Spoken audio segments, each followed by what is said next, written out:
자, 성경 말씀은 마태복음 8장 5절에서 13절까지 있는 말씀입니다. 예수께서 가버나움에 들어가시니 한 백부장이 나와 간구하여 이르되 주여 내 하인이 중풍병으로 집에 누워몹시 괴로워하나이다. 이르시되 내가 가서 고쳐주리라. 백부장이 대답하여 이르되 주여 내 집에 들어오심을 나는 감당하지 못하겠사오니 다만 말씀으로만 하옵소서. 그러면 내 하인이 낫겠사오나이다. 나도 남의 수하에 있는 사람이요 내 아래에는 군사가 있으니 이더러 가라 하면 가고 저더러 오라 하면 오고 내 종더러 이것을 하라 하면 하나이다. 예수께서 들으시고 놀랍게 여겨 따르는 자들에게 이르시되 내가 진실로 너에게 이르노니 이스라엘 중 아무에게서도 이만한 믿음을 보지 못하였노라. 또 너에게 이르노니 동서로부터 많은 사람이 이르러 아브라함과 이삭과 야곱과 함께 천국에 안주되니와 그 나라에 본 자손들은 바깥 어두운 데 쫓겨나 거기서 울며 이를 갈게 되리라. 예수께서 백부장에게 이르시되 가라 내 믿음대로 될지어다 하시니 그 즉시 하인이 나으니라. 아멘. 자, 오늘 말씀의 제목은 이만한 믿음으로 라는 제목입니다. 이만한 믿음으로 라는 제목으로 이 시간 말씀 나눌 때 여러분들이 은혜의 시간 되시기 바랍니다. 미국의 벤 나이스 제일 침례교회 담임 목사는 헤럴드 피케트입니다. 그가 쓴 교회 성장의 10가지 원리라는 그 책에 나온 내용인데 교회가 큰 예배당을 건축해서 180만 불, 약 21억 원의 빚을 지게 됩니다. 어느 주일 아침 설교 중에 이 목사님은 감동에 휩싸인 채 설교를 합니다. 우리 교회는 지금 청년이 있습니다. 이 청년들을 위해서 청소년 회관을 건립해야 됩니다. 그 비용으로만 약 100만 불, 약 12억이 필요합니다. 여러분 합심 기도를 부탁드리고 개인적으로 기도하고 우리가 함께 기도합시다 라고 이렇게 말씀을 전했습니다. 청소년 회관은 10년 후에 필요한 것이 아닙니다. 지금 곧 필요합니다. 예배가 마치자 교회 임원들이 찾아와서 목사님에게 말합니다. 교회가 21억의 빚이 있는데 다시 12억의 회관을 짓겠다고 하셨으니 큰 어려움이 일어날 것입니다. 그때 이 목사님은 이렇게 말합니다. 저는 기도의 힘을 믿습니다. 한 해 동안 비판하지 마시고 저와 함께 그 일을 위해서 기도해 주십시오. 기도하라는 말에 그들은 동의할 수밖에 없었고 그 목사와 그 교회는 믿음으로 기도했습니다. 그런데 1년이 되기 4주일 전에 자유 레코드 회사의 알 베네트가 청소년 회관 건립을 위해서 100만 불을 헌금하는 놀라운 기적이 일어났습니다. 이것이 바로 믿고 기도한 결과였다라는 것입니다. 여러분 스펄전 목사는 믿음은 삼손의 머리카락과 같다라고 말합니다. 삼손은 머리카락이 잘리면서 능력이 없어져 포로로 잡혀 두 눈을 뽑히는 끔찍한 일을 당한 후에 연자방언을 돌리는 비참한 생활을 하게 되었습니다. 믿음이 없어지면 이와 같습니다. 점점 약해져 있는 것도 빼앗기고 죄악의 포로가 될 수밖에 없습니다. 믿음이 왕성해져야 제약과 가난과 저주와 싸워 승리하게 되면서 복된 삶을 살게 되는 것입니다. 자, 예수님은 백부장의 믿음을 보시고 놀라셨습니다. 10절입니다. 예수께서 들으시고 귀히 여겨 쫓는 자들에게 이르되 내가 진실로 너에게 이르노니 이스라엘 중에서 아무에게도 이만한 믿음을 만나보지 못하였노라. 여러분 여기서 이만한이다라는 그 헬라어는 토스라는 것입니다. 여러분, 질이나 양, 숫자나 큰 것이나 많은 것을 표현할 때 이 말을 사용하는데, 이만한 믿음이라는 것은 대단한 믿음이다, 또 감동을 주는 믿음이다 라는 것을 의미합니다. 예수께서 아직까지 이스라엘에 이와 같이 감동을 주는 믿음을 결코 만나보지 못했다라는 그런 뜻입니다. 여러분, 백부장은 하나님을 향해서 절대 신뢰를 갖고 모든 것을 의지한 채 살아가는 그 믿음의 사람입니다. 하나님과 긴밀한 관계를 맺고 살아가는 사람입니다. 과연 예수님을 놀라게 한 이만한 믿음, 이만한 믿음의 내용이 무엇입니까? 첫째로 사랑으로 돌아보는 믿음이었다라는 것입니다. 어느 수필집에 나오는 내용입니다.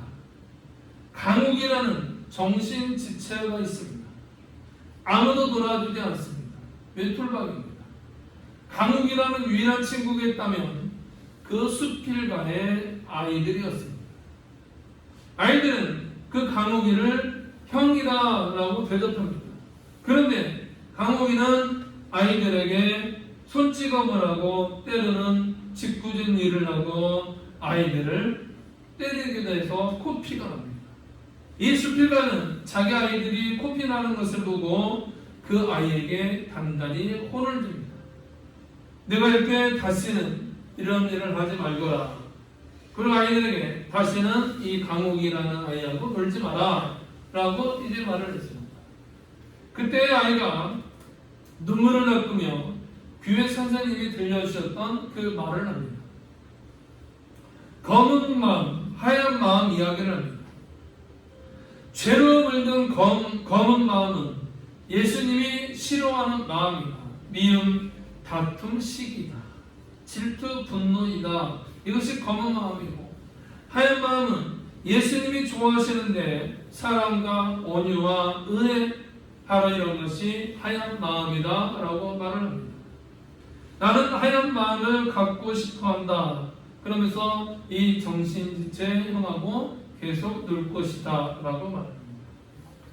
여러분, 이 수필가의 그 마음 속에 이 아이의 말이 자꾸 떠오릅니다. 검은 마음, 하얀 마음.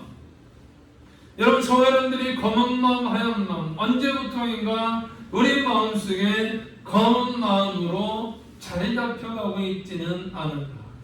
저와 여러분들이 사랑의 마음으로, 하얀 마음으로 저와 여러분들이 만들어 가야 된다는 것이 이 믿음의 사랑이다라는 것입니다. 바로 이 주님이 감동하시는 믿음은 사랑으로 돌보는 믿음이었다라는 것입니다. 본문 6절에 보면 주여 내 하인이 중풍병으로 집에 누움없이 괴로워하나이다. 이런 백부장은 자신을 위해 예수님을 만나러 온 것이 아닙니다. 가족들이 병들었기 때문에 온 것도 아닙니다. 단지 그 하인이 중풍병으로 괴로워하는 이유 때문에 백부장은 높은 신분과 권력을 가지고 있지만 그 모든 걸 다 내려놓고 괴로워하고 힘들어하는 그 백부장의 그 돌보는 그 사랑의 믿음을 가지고 주님 앞에 나와서 도움을 청합니다. 백부장에게는 믿음 이전에 바로 사랑이었다라는 것입니다. 여러분, 사랑은 믿음을 갖게 해주는 원동력이 되는 것입니다.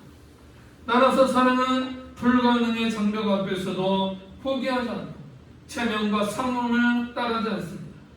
그러기에 예수님은 백부장이 가진 사랑의 믿음을 칭찬하며 이만한 믿음, 다시 말하면 대단한 믿음이다 라고 불렀다라는 것입니다. 나부리 공동체 창시자인 프란시스 세이퍼는 사랑만이 그리스도의 제자임을 나타내는 배지다라고 합니다. 여러분, 국회의원들이 이런 국회의 배지를 달고 다니고 어떤 사람들은 자신의 그룹에 있는 배지를 이 가슴에 달고 다닙니다.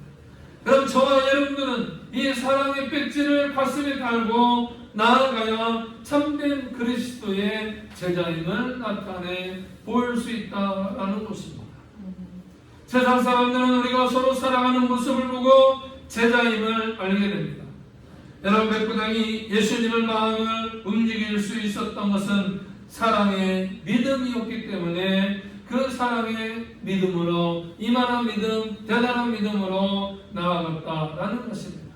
그래서 사랑의 마음이었고, 두 번째는 낮아지는 믿음입니다. 인도의 선교사로서 큰 업적을 남긴 윌리엄 캐리의 일화입니다. 그가 임종할 때에 곁에 있던 사람이 묻습니다. 당신의 장례식 설교에 어떤 성경 구절을 사용했으면 좋겠습니까? 그러자 그는 시편 51편 1절의 말씀을 부탁합니다.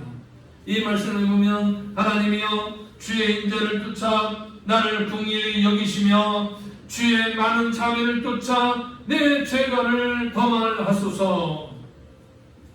그는 비문은 어떻게 했을까요? 라고 물었을 때 그는 대답합니다. 죄 많고 약하고 능력 없는 벌레 같은 내가 당신의 거룩한 손에 기대어 참되나이다 라는 것이었습니다. 여러분, 걔는 평생에 자신은 능력 없는 벌레와 같다라는 그 생각을 가지고 살았다라는 것입니다. 여러분, 모두가 존경하는 위대한 선교의 업적을 이룬 그 사람이었지만 그 자신이 능력 없는 벌레와 같은 존재임을 잊어본 적이 없었다라는 것입니다. 그에 반해 우리는 자신의 무능한 존재임을 잊어버립니다. 하나님 없이 아무것도 할 수 없는 존재라는 그 사실을 망각합니다. 저 하나님이 벌레 같은 그 사실을 망각해서는 안 된다는 것입니다.